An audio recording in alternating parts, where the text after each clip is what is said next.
it said.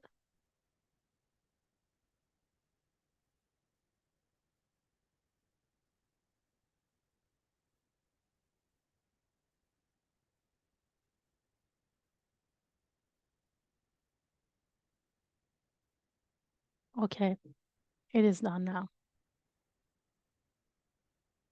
Great. Now, let me share my screen and start the next session of our workshop.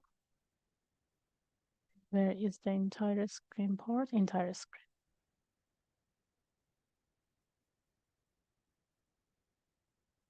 Now, just please confirm that you can see my desktop and I will go through the rest of the workshop. Yes, we can. That's great. Thank you. Thank you for opening your microphone. This is so much faster than any other way. Now, let's sum up what we learned previously about the genetic algorithms so we can process through multi-objective algorithms. As you remember, we said that in any evolutionary algorithm, we have a simple framework in which we should define how many generation we want to go through evolution, and each generation, how many population it will have.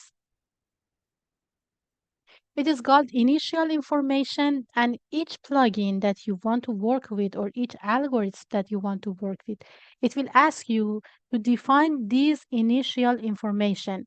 How many population each generation has, and how many generation, how many time you want to cycle this whole process for your optimization. And after that, you should define your objectives, your fitnesses, and if you want to go more advanced, we can define how the crossover is going to should happen in your optimization, how the mutation should happen in your optimization. And if you want to know more about this crossover and mutation, if you are a master of optimization, if you run multi-objective optimization, as some of you say before, then I recommend you to search more about exploration and exploitation. These are two different but very important terms in crossover, in defining crossover and mutation function in optimization algorithms. Just Google exploration and exploitation in genetic algorithms or generally in evolutionary algorithms, and you will find lots of information about how to control and define in breeding or making new children from the population, how to do crossover and mutation. So after we fulfill this initial information and feed them to our plugins, what it will generate our first or initial population. Let's have some imaginary numbers here. Let's say I want my generation to be like 10, the population to be 50, and there is some imaginary optimize fitness and objectives. Let's see how algorithms process these data. Uh, I just want to write it better because the 50 is more like snake than 50. So again, 10. Hopefully this one is better. 50. I did my best. So what algorithm do is first it will populate our generation with 50 different individuals. Genome number one, genome or gene number one, gene number two, until gene number n. That is in this particular example, it is 50. After it will fill the population based on the number that we give to this, it will going to evaluate each of these genes, each of these individuals in our population based on the fitness function. So it is like gene number 0, the fitness is like 224. If you remember in our particular example, uh, 224. In our particular example, the fitness was the distance. You remember 242. If you remember here, we had an surface here, and there was a point here. This is like our gene 0. So it will just calculate the distance of this gene, this solution from all of the machines that we had here, and then add them and just evaluate the fitness function. So it is 242 for this one. What about the next one? The next one is the other gene. Gene number 1 is like the points here. Again, run the calculation, calculate the fitness of this, and write it here. So the second one is like 337. This is how algorithms going through the whole population.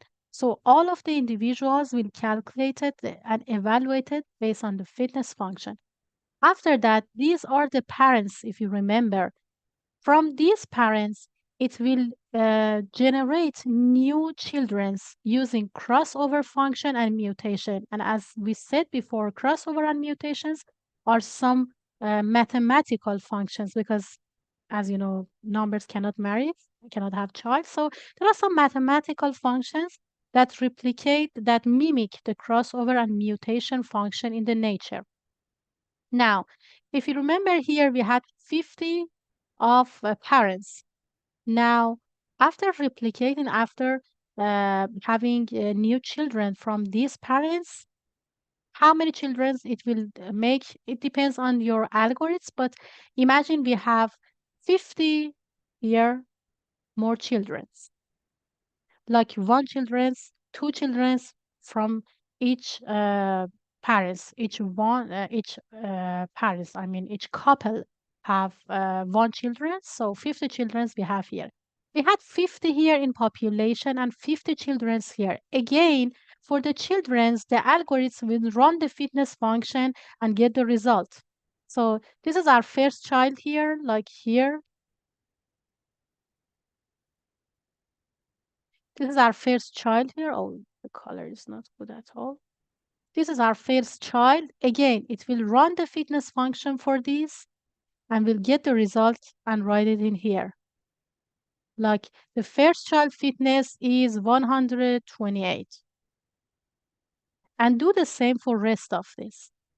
Now, what we have here, we have 50 parents plus 50 children that all of them are evaluated and sorted based on their fitness. So there is a specific function in Grasshopper named sort. If you have ever used that, this is exactly how our algorithm do. So 50 parents, 50 children sorted based on their fitness. How many we should choose from these? Only 50. So we had 100 solutions sorted based on fitness, but in the final output of our algorithm, we just need to 50 population because here we set our population to 50. So this is first generation, and this is how the algorithm run the first generation. Evaluate the parents, get their fitness function, make children, evaluate the children, sort all of them together, and get the best first 50 of them and output this as generation number 0. What happened next? These 50 will go to the next generation and will act as the new parents. Again, we have 50 parents here, evaluate their fitness function, make children from them, like 50 other children we will make here, then sorted all of them together, found the best 50 of them, and again, go to the next generation. These steps are repeatedly happen in each generation, generation 0, generation 1, generation 2, until how many? I said 10 generation I want. So 10 times all this cycle is repeated. And the output is the final 50 from generation number 10. Generation number 10. That's it. Now, let's see how the sorting happen in single objective optimization and in multi-objective optimization. When we have a single objective optimization, again, in our particular example, this was our area. This is our like genome number N. This is the fitness that is calculated. Now, the fitness has been calculated and it is 237. Where I should put this in the objective axis, here, like this is 272. Now let's go through the other object, the other genome. This is my genome. These are the like dimensions. The fitness is calculated. And now this time it is 126. So it goes here. So similar to this, all the genomes, all this population, all the solutions are evaluated and sorted on a simple one axis because we have one objectives from minimum to maximum. Then when I said that I want the best 50 of these, the algorithm will get these 50 if the problem is in minimization, the first 50 minimum will uh, output from the algorithm for me. So it is too simple. Just evaluate each solution based on their fitness, put them on the axis, and then tell me which one is the most minimum one, which one is the first 50 in the minimum. These are the first 50. Let's output this one. But it is much more complicated when we are going through a multi-objective optimization. In a multi-objective optimization, this solution may have a very close to, let me change the color, a close to maximum value based on this objective and close to minimum value based on this objective. Or look at this one. This one is very close to maximum based on this objective, but very close to minimum based on this objective. So what should we do? How we can sort these solutions? There is a mathematical way of sorting multi-objective optimization solutions called Pareto front. In this technique, each of these solutions are taken by algorithms and will evaluate it if in some kind of functions, the objective 1 and objective 2 values, we get the mean of these values, mean of these values, mean of objective 1 and objective 2.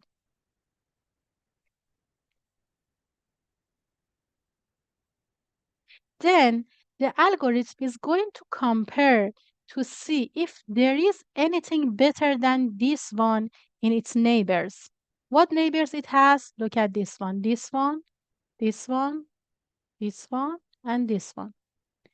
It will get the mean of objective 1 and 2 for all of these solutions and then compare it to the first solution to see if this one is better than this one, or this one is better than this one, or this one, or this one. And as we can see, these are all more close to minimum regarding this one. So this one is omitted, and these are all selected. The same thing is happening comparing this one to these two neighbors, this one to these two neighbors, and again to the other. Finally, after comparing all the solutions in one generation, what we get finally is we will reaching to some solutions that we cannot found the better one, which are these. Let me delete all of them.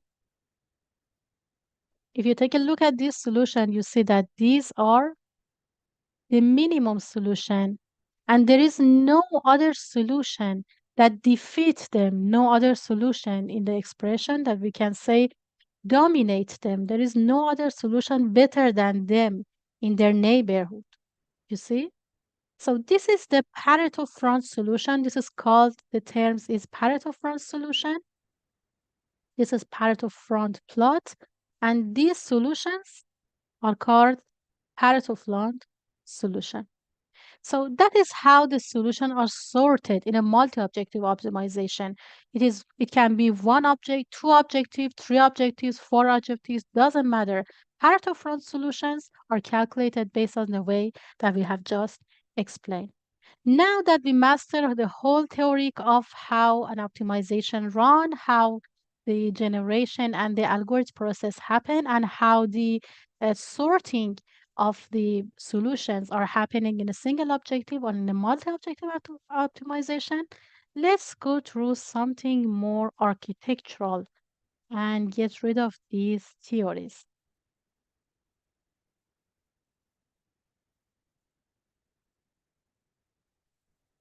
Okay, I just write this algorithm. If you can just see that in here.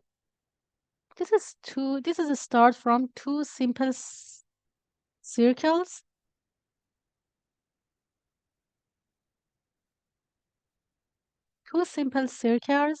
that I can control their dimension by this gene pool, and I also control their uh, I'll control the height of the first circle by this slide number or number slider. Then I go through a lot to make something like a glass, or you can say a tall building. Imagine this is a building. I made it a cap, and this is it. So this is our very simple final form that I'm going to go and optimize. I want to run an optimization on that. What I want to do with this form is to run an optimization, a multi-object optimization, in which that's I want to maximum the volume while minimum the area. You see that we have a contrast here. When the volume is maximized, something like this, so the area of these two circles are maximized as well. So if I want to minimize the area, the volume of the whole shape is minimized as well. So this is a very big contrasty and very famous benchmarking problems when you want to test an optimization algorithm. If you just write an optimization algorithm using Python, and when you want to test that if it works correctly, this is a very famous benchmarking problem. To see just made a simple shape, maybe a simple box or simple very simple geometry, and then runs optimization like this: maximum volume, minimum area, or vice versa, minimum volumes, maximum area. This is the same for both of them. So now let's see how we can use Policy to run this multi-objective optimization.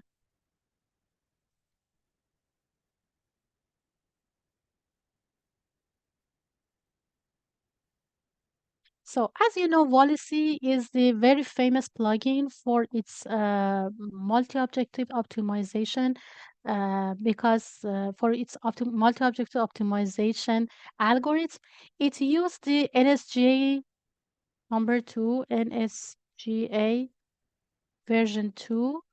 Okay.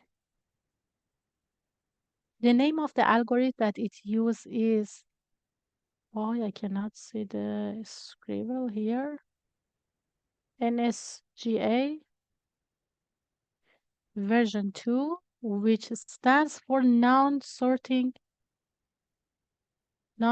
sorting genetic algorithms. So if you want to know more about what algorithm to use and how it works, just Google NSGA2 genetic algorithm and you will get many explanation about that. Now let's see how it works. Let's just input the genomes and the objectives and figure out how it works and how we can handle our optimization. So what it's my variables, my genes are the dimension of the upper circle and the lower circle. These are, and the height of like my building. You should just keep the shift down and then you can input as many genes, as many variables as you want. You see, I just keep the shift downward and then connect as many gene pools as I want, as many variables as I want to the input of this component. And also the same we can do for the objectives. So I input my first objective, keep the shift down, and input the other objective. That's simple and that fast. Now, let's open the component and see what's inside it. Hmm. I think because of the recording, everything getting a little low in my computer. Okay, this is the inside of our Wall-E component.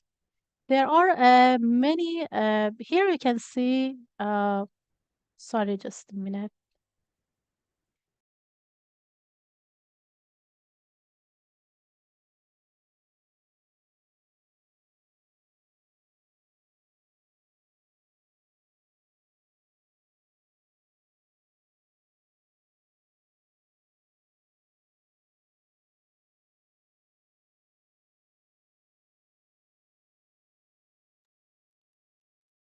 I'm sorry, so sorry for the interruption.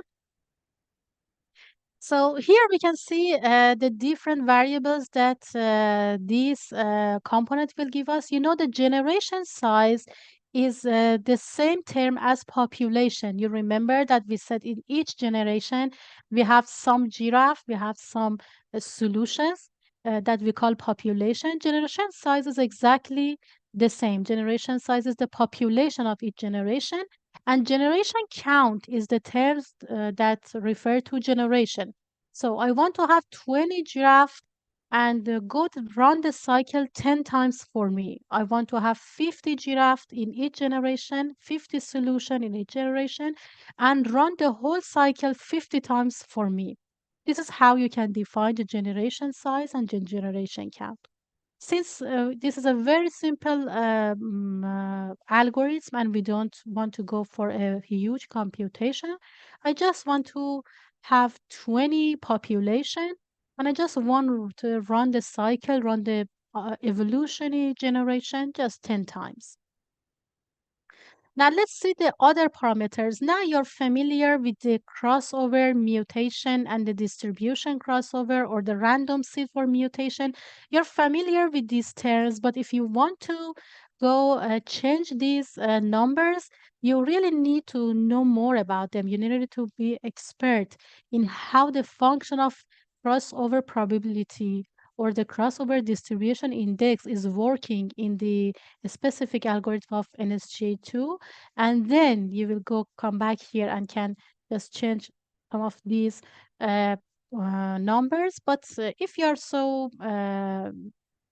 not that familiar with these ideas and these concepts, I really recommend you to keep them as they are. And the next part, it explained that what we are doing in our optimization. It said that you give me three genes, three number sliders, and the number slider values are 2,503. And you give me two fitnesses, and this is the size of search space.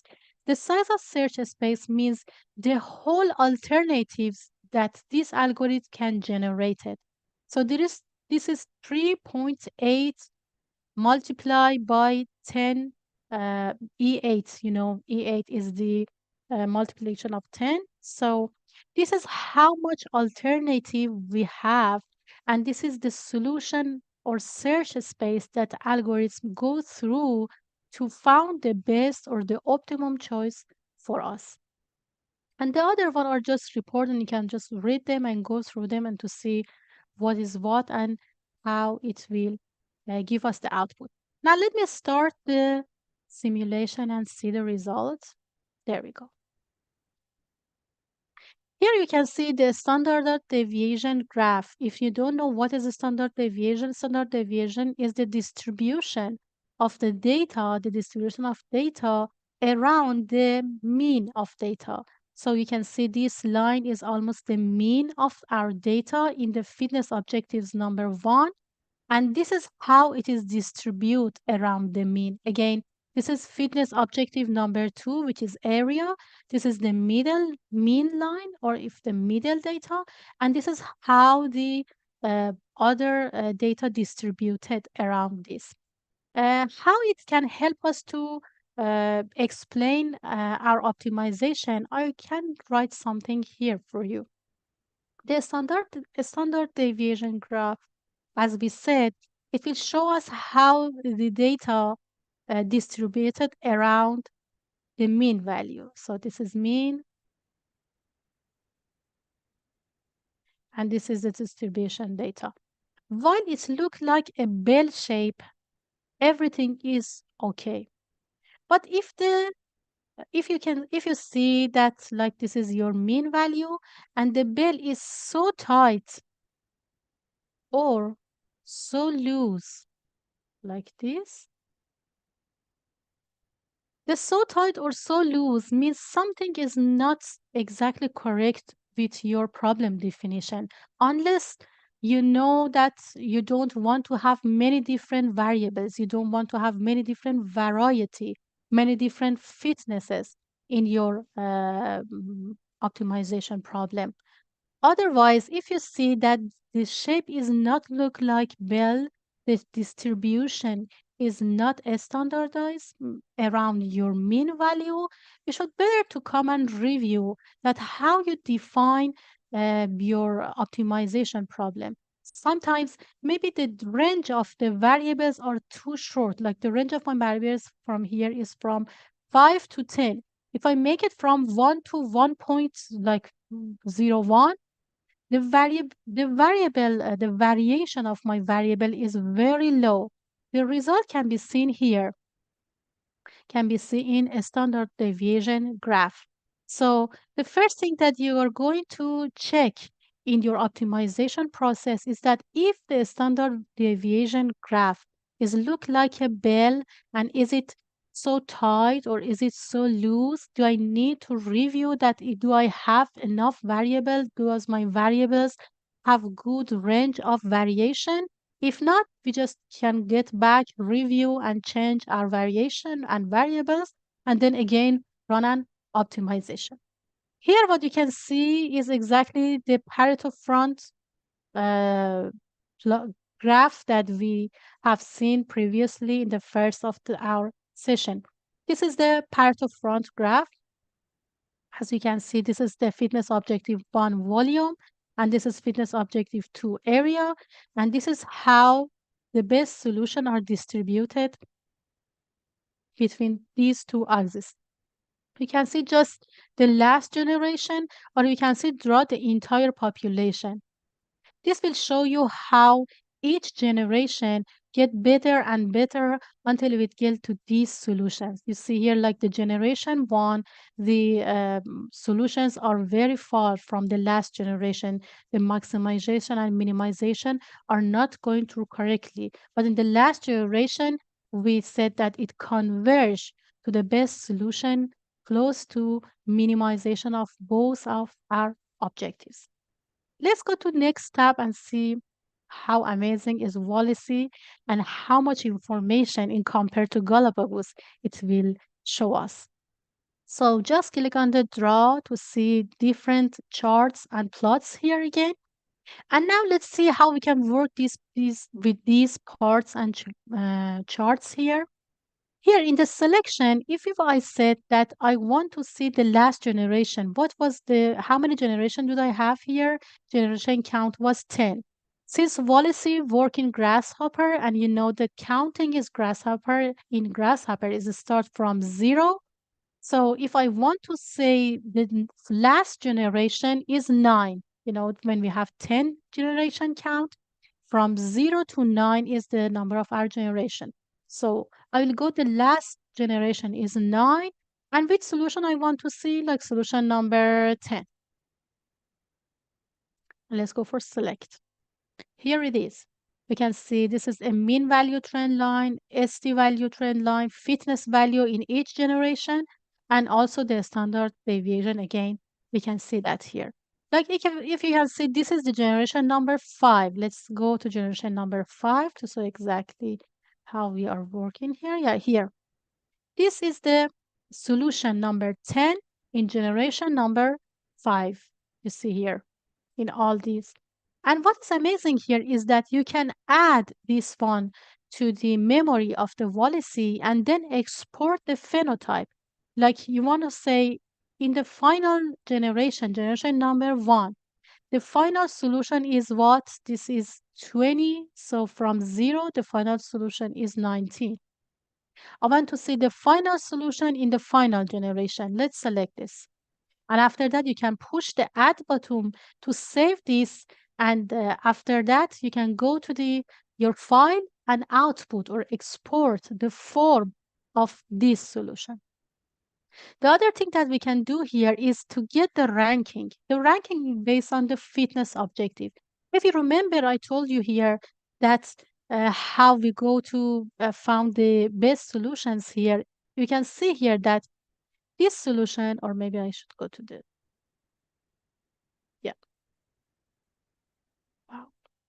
Okay, this solution has the maximum in this objective and minimum in this objective. You see, this is. And this solution has minimum in this objective and maximum value in this objective. This is how the ranking works. So now get back to the ranking and see.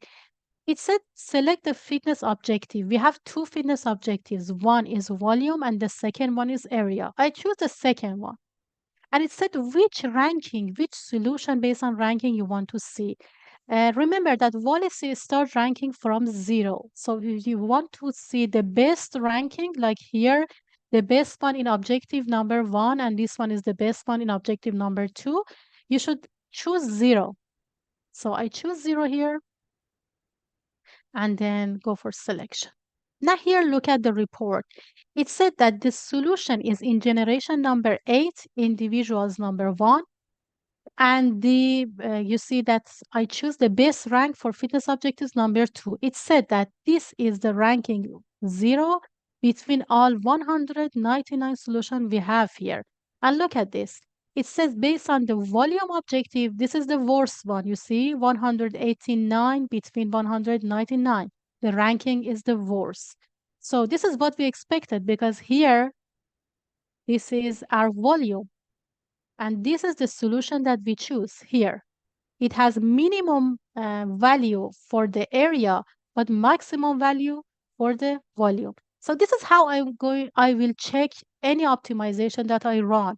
I will go to select different points, select different ranking, select different generation and solution, and check that is everything match with each other. Check that is that what I expected? Is that correct? Is that what I should have? As the output, and I see, yeah, that's true. The best one in area is the worst one is volume. I can see similar thing in the Pareto Fronts solution. So that's how we can use this chart and graph to check our process, to check our optimization process. Now let's go work a little on the phenotypes, on the forms. As I said, we can choose. Oh, okay.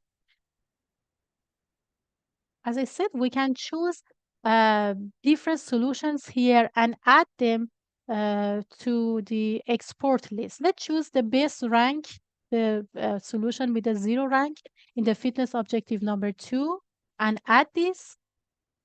Now, for fitness objective number 1, the best rank and add this. Let's go to the next tab. Here, under the export list menu, you can see that 2 individuals are selected here. Of course, these are repetitive, isn't it? Something is wrong here. Let's see what I did wrong. So in the first one, oh, this one is not working. I should, after you just put the numbers here, remember to push select. Now, this is the generation number 3, individual 0, and add. So I cannot remove this. So let's clear everything, get back here. So fitness objective number 1, rank 0, select and add. Fitness objective number 2, rank 0, select and add here. So under the export list menu, we can see that generation number 3, individuals number 0 is the first one, and in the generation is number 8, individuals number 1 is the best rank in the second fitness. How I can export this one? Let's get back to our algorithm and input our phenotype. You remember the phenotype is the form we have. So here we have the phenotype input, and I want to input this one as the phenotype. Which one is it here?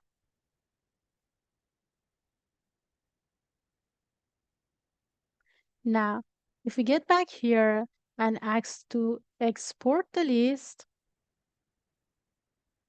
here there is a button that if we push that, it will export the phenotype. It said you choose 2 phenotype to export, isn't it? I say yes. Okay, the export is finished. Let's get back and visualize our phenotypes. To visualize phenotypes, there is 2 way in Policy. One of them is here,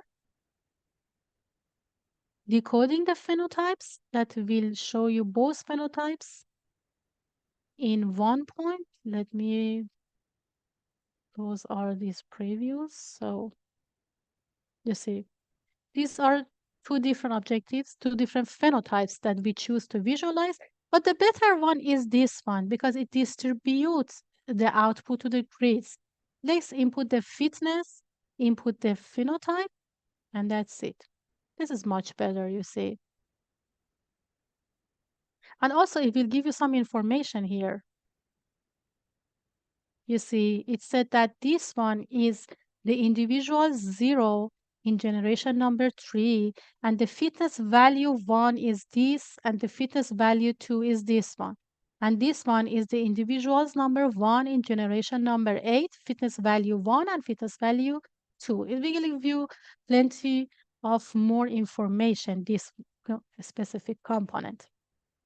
And look at them, these are as we expected. When the area is minimum, the volume is minimum.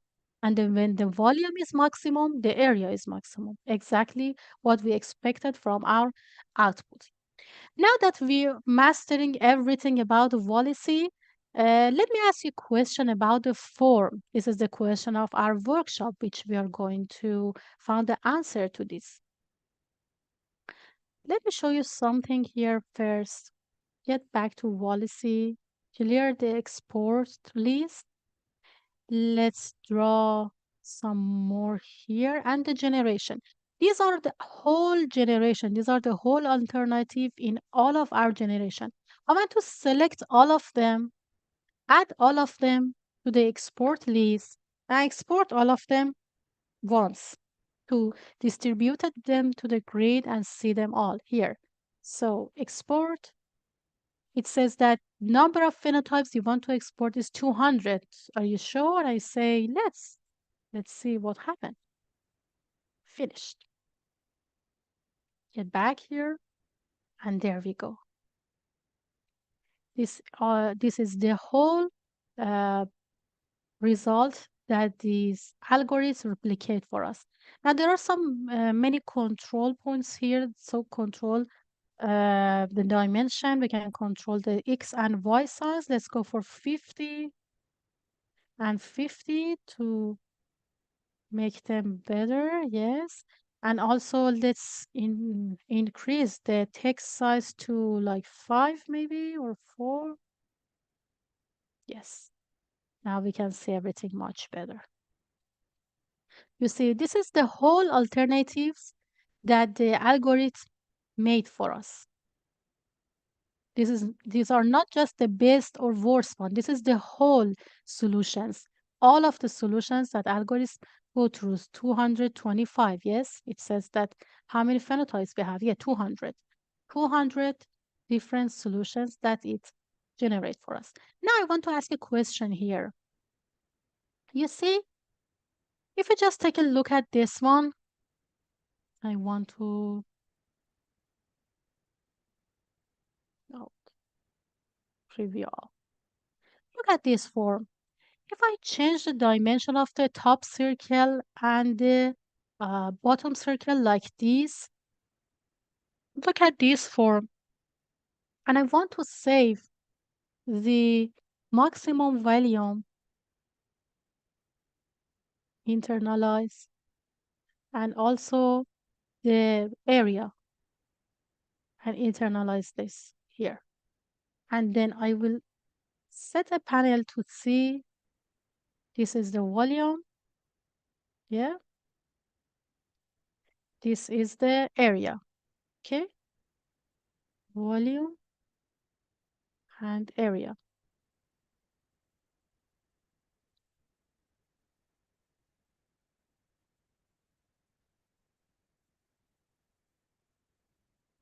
Now, if I bake this form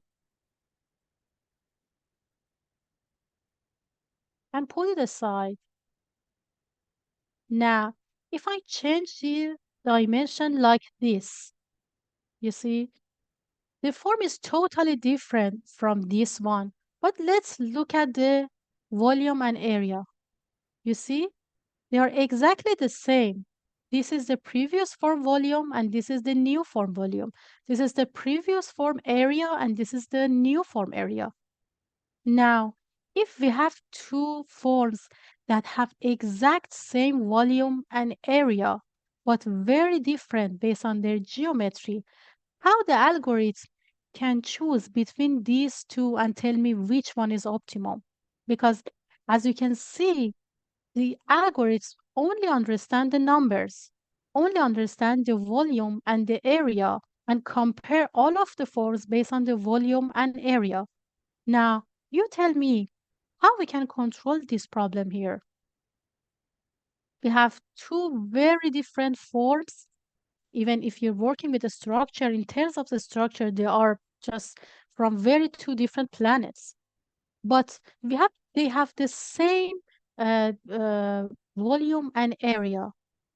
So is it possible for these type of algorithms to understand which one is better or give me the option based on both of them? And let's get back and take a better looks. For each number changing of dimension of the top circle and the bottom circle, I have the same thing. Like here, if I made it 9 and 5, again, this way, these are the same. Yeah? Or for each height, look at this. This one and the height is like 10 is exactly the same and this time. So to say half of our forms are repetitive in the terms of volume and area, but are too much different in the terms of geometry. Do you think this kind of algorithms, these kind of components, care about these different or variety or variation in form? Do you think they consider this variation and give us the best solution here? Let's again take a closer look at this. Do you think it has the variation or the variety that we expect based on how we look at the forms? So I'm really waiting for your feedbacks to say, what should I do? How can I select different forms? How can I make sure that my algorithm has enough attention to the forms, not only the numbers? Let me get back to the chat and see if I have any good answer.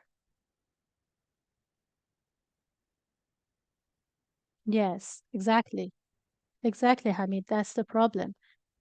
Uh, yeah, exactly, Sarvin. The Galapagos does not work with the multi-objective optimizations.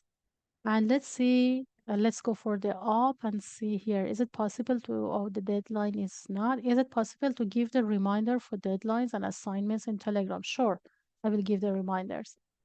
And it feels like machine learning to learn from the data we have.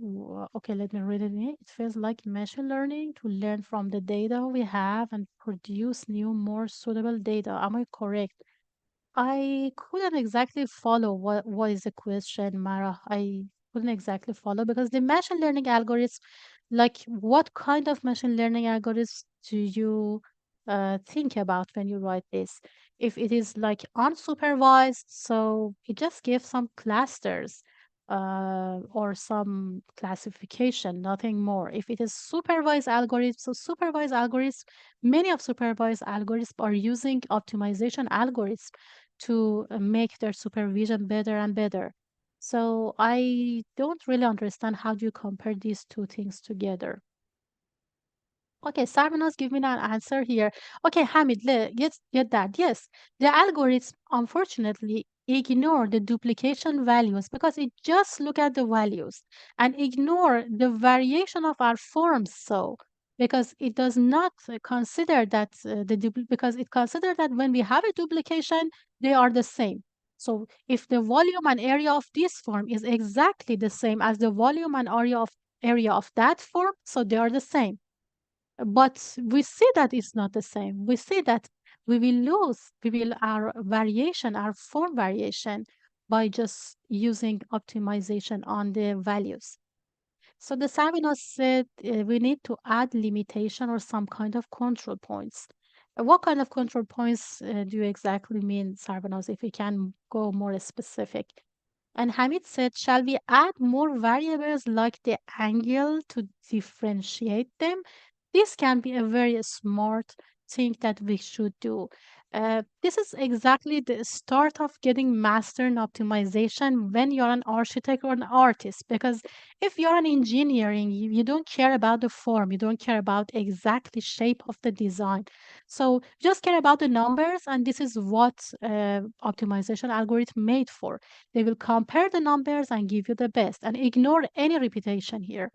But if you're an artist, if you're an architect that want to care about the form, want to care about the form variation, and you do not want to lose the form variation, the many alternatives that you can have, you do not want the algorithm to omit the variation in forms that you have had, you should think about it.